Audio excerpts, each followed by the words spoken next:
Hello दोस्तों, अगर आप भी कक्षा 12 के छात्र फिजिक्स का बिल्कुल रियल प्रश्न पत्र देख लीजिए, सेम टू सेम यहीं आपके एग्जाम में रहने वाला है। ठीक है, चलिए बिना देरी के पेपर को स्टार्ट करते हैं। देखिए ये जो है ना, कक्षा 12 मासिक परीक्षा अक्टूबर 2024 का ओरिजिनल पेपर रहने वाला, बिल्कुल ओरिजिनल पेपर रहने वाला भौतिकी का। ठीक है, आपका विषय कोड 117 रहने वाला, 50 नंबर का यह पेपर रहने वाला है।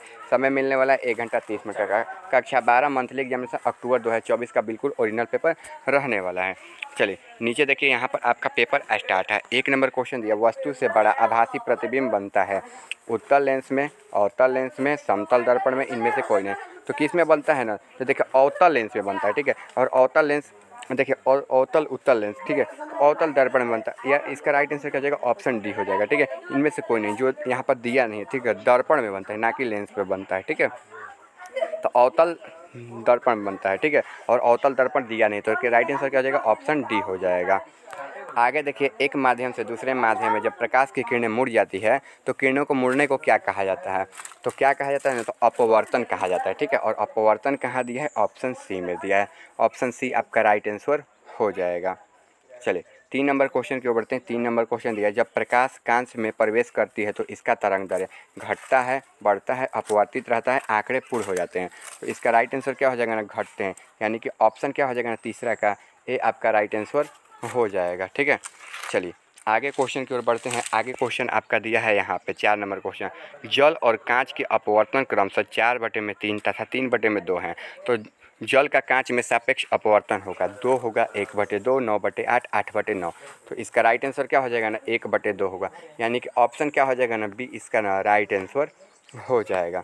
आगे है, ऑप्टिकल फाइबर किस सिद्धांत पर कार्य करता है, अपवर्तन पर, प्रकीर्णन पर, वर्ण विक्षेपण पर, पूर्ण आंतरिक परिवर्तन पर। तो किस पर, तो पूर्ण आंतरिक परिवर्तन पर, यानी कि 5 का क्या हो जाएगा ना, ऑप्शन डी आंसर हो जाएगा। ठीक है, चलिए आगे है 6 नंबर क्वेश्चन, एक लेंस U1.5 हवा में फोकस दूरी 20 सेंटीमीटर है, 1.5 अपवर्तन वाले माध्यम पर उस लेंस की फोकस दूरी होगी 120 सेंटीमीटर, 50, 40, ठीक है, या फिर इन्फिनिटी। तो इसका राइट आंसर क्या हो जाएगा, 10 सेंटीमीटर, यानी कि ऑप्शन क्या हो जाएगा, सी हो जाएगा। चलिए 7 नंबर क्वेश्चन है, एक लेंस के दोनों सतहों की वक्रता त्रिज्या r समान है। ठीक है, इस लेंस के माध्यम अपवर्तन 1.5 है, तो इस लेंस की फोकस दूरी हो गई। ठीक है, +-r, +-2r, r/2, 3/r। तो इसका राइट आंसर क्या हो जाएगा, +-2r, यानी कि ऑप्शन क्या हो जाएगा, 7 का बी आपका राइट आंसर हो जाएगा। अगर आप चैनल पर नए हैं, चैनल को सब्सक्राइब नहीं किया, चैनल को सब्सक्राइब भी कर लीजिएगा। आगे 8 नंबर क्वेश्चन, एक उत्तल लेंस ऐसे पदार्थ से बना है जिसका अपवर्तन 1.5 है। इस लेंस को अगर पानी में रखा डुबा दिया जाए तो इसका मतलब समान व्यवहार करेगा। तो किसके तरह, तो अभिसारी लेंस की तरह, यानी कि ऑप्शन क्या हो जाएगा ना, बी इसका ना राइट आंसर हो जाएगा। चलिए 9 नंबर क्वेश्चन है, यदि किसी लेंस की फोकस दूरी 20 सेंटीमीटर हो तो उसकी क्षमता होगी 5 डाईआफ्टर, 20 डाईआफ्टर, 0.5 या 0.05।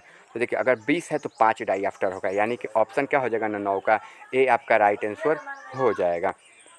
चलिए 10 नंबर क्वेश्चन है आपका यहाँ पर। ठीक है, यदि समान फोकस दूरी f है, ठीक है, और 2 अभिसारी लेंस एक दूसरे के संपर्क में रखे जाते हैं तो उनके संयोग की फोकस दूरी होगी। मतलब देखिए 2 फोकस दूरी है तो f+f क्या होता है ना, तो 2f हो जाएगा, यानी कि 2f इसमें कहाँ दिया, देखिए तो आपका ऑप्शन बी में दिया है। ऑप्शन बी आपका राइट आंसर हो जाएगा। आगे एक संयुक्त सूक्ष्मदर्शी की नेत्रिका अभिदर्शन के बीच अधिकतम दूरी है। ठीक है, तो कितना हो जाएगा, नेत्रिका एवं अभिदर्शन की फोकस दूरियों के योग के बराबर, यानी कि 11 का क्या हो जाएगा, ऑप्शन बी आपका राइट आंसर हो जाएगा।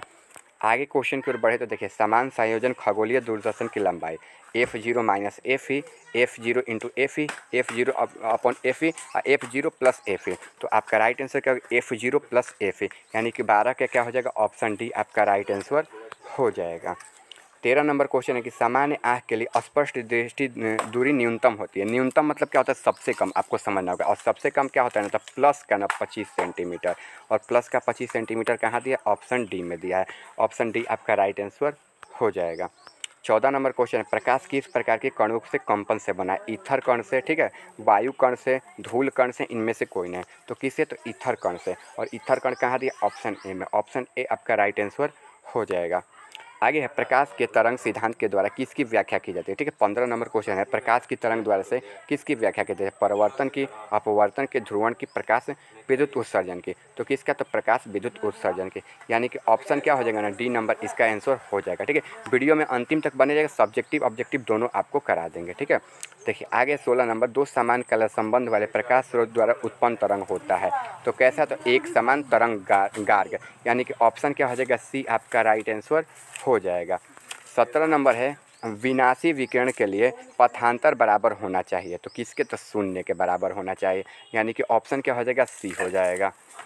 आगे क्वेश्चन है, निम्नलिखित में से सबसे उत्तम एक वर्ण प्रकाश का स्रोत है तो कैसा, तो एक विद्युत बल्ब, यानी कि नहीं एक विद्युत बल्ब नहीं होगा, एक मरकरी ट्यूब होगा। ठीक है, एक मरकरी ट्यूब, यानी कि 18 का क्या हो जाएगा ना, आपका राइट आंसर सी हो जाएगा। ठीक है, सबसे कम एक वर्ण के लिए प्रकाश का स्रोत क्या है, तो एक मरकरी ट्यूब ही काफ़ी है, ऑप्शन क्या हो जाएगा, सी हो जाएगा।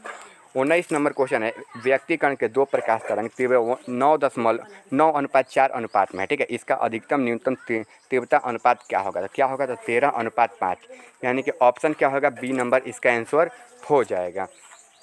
आगे क्वेश्चन है, जब स्रोत पदों के बीच की दूरी बढ़ा दी जाती है तो फ्रिज की चौड़ाई तो क्या हो जाएगी ना, तो घटती है, यानी कि ऑप्शन क्या हो जाएगा ना, बी इसका राइट आंसर हो जाएगा। 21 नंबर क्वेश्चन है, निकट दृष्टि दोष से पीड़ित एक व्यक्ति के ऐसे लेंस का व्यवहार करता है जिसकी क्षमता -2 डाईऑप्टर है तो उसके लिए दूरी होगी तो कितना, तो 25 सेंटीमीटर, यानी कि ऑप्शन क्या हो जाएगा ना, 25 नहीं 50 हो जाएगा, यानी कि 2 डाईऑप्टर है ना, तो माइनस का 2 डाईऑप्टर यानी कि 50, तो ऑप्शन क्या हो जाएगा, बी हो जाएगा 21 का।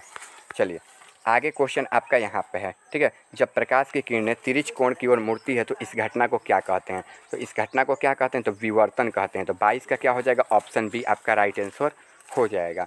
आगे प्रकाश तरंग की प्रवृत्ति होती है तो कैसी होती है, तो अनुप्रस्थ, 23 का क्या हो जाएगा ना, बी आपका राइट आंसर हो जाएगा। आगे है ब्रूस्टर का नियम है तो ब्रूस्टर का नियम क्या कहता है ना, तो माइक्रो यू बराबर ना कॉस आई, ठीक है, कॉस आई पी होता है और कॉस आई पी कहाँ दिया, ऑप्शन बी में दिया है, ऑप्शन बी आपका राइट आंसर हो जाएगा। आगे है 25 नंबर, जब प्रकाश की किरणें 60 डिग्री पर अपवर्तित होती है तो प्रकाश की किरणें की तरह ध्रुवित हो जाता है जब प्रकाश का अपवर्तन होगा तो 1.73 कहाँ दिया, ऑप्शन सी में दिया है, 25 का सी हो जाएगा। 26 नंबर, दो डाईऑप्टर -3 डाईऑप्टर के दो लेंस संपर्क में रखे जाते हैं, संयोग की क्षमता होगी तो माइनस का 1 डाईऑप्टर, यानी कि ऑप्शन क्या हो जाएगा, बी हो जाएगा। 27 नंबर है, तरंग दैर्ध्य को बढ़ाने के साथ अपवर्तन का मान क्या होता है ना, तो हमेशा याद रखना है, तो घटता है, यानी कि 27 का क्या हो जाएगा, बी हो जाएगा। ठीक है, अगर आप चैनल पर नए हैं, चैनल को सब्सक्राइब नहीं किया, चैनल को सब्सक्राइब भी कर लीजिएगा। आगे छोटे अपन कोण के लिए यू अपवर्तन के लिए पहले प्रिज्म की न्यूनतम विचलन होगा तो ऑप्शन बी हो जाएगा। आगे 29 नंबर, इंद्रधनुष का निर्माण निम्नलिखित में किस कारण होता है, तो वर्ण विक्षेपण के कारण, यानी कि ऑप्शन क्या हो जाएगा, सी इसका बिल्कुल राइट आंसर हो जाएगा।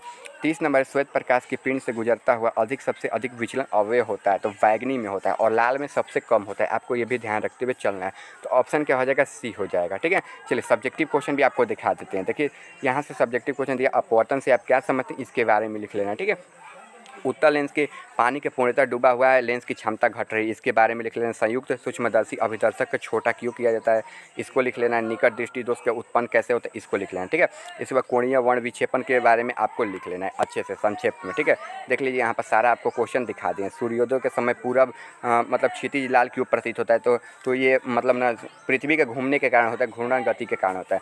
ये सभी आप आंसर लिख लीजिएगा। ठीक है, सभी आपको आंसर दिखा दे। मिलते हैं अगले वीडियो। आशा करता हूँ आप चैनल को सब्सक्राइब कर वीडियो को लाइक कर दिए होंगे।